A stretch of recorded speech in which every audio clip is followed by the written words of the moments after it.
one more chance. Akala natin makikita natin ulit sina Greg Slaughter at masign na finally si Dave Ildefonso this PBA Season 50 sa bagong simula ng Titan Ultra Giant Risers. Pero habang lahat nag-aabang kung babalik ba talaga si Greg at kung saan maglalaro si Dave, may isa pang pangalan na lumulutang, si Alvin Pasaol. Ang high-scoring forward mula sa UE, dating energy guy ng Meralco Bolts, at part pa nga ng championship team nila noong 2024 Philippine Cup. Pero walang contract extension from Meralco, kaya free agent na siya. Perfect opportunity sana to for a fresh start, a second chance sa ilalim ng bagong franchise. Pero ayun, hindi natuloy. Nagbago daw ng plano ang Titan.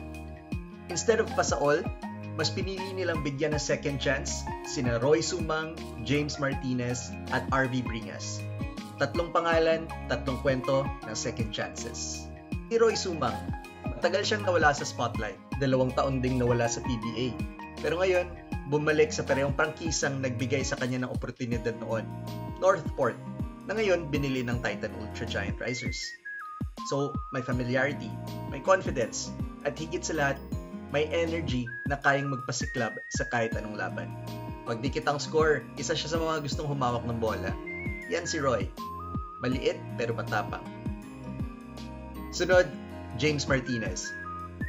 Kung may comeback story na pelikula, ito yun.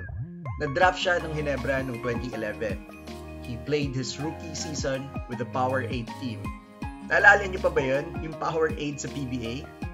At 13 years matapos yun, ngayon lang siya ulit makakabalik sa PBA sa franchise na bumili ng Northport na bumili ng Power 8. At hindi lang basta balik.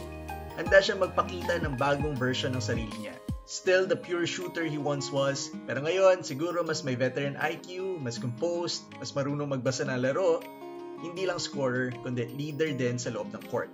Kumbaga, coach on the floor.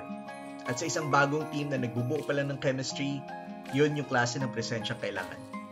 At last but not the least, RV Bringas. Kung perseverance ang sukatan, siya ang ehemplo.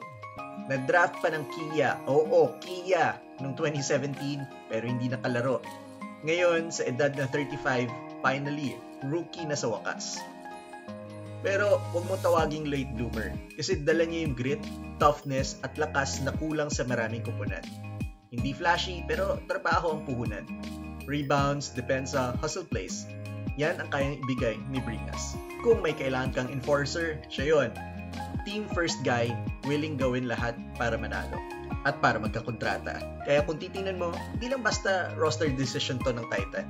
Parang statement, we believe in giving players a second chance.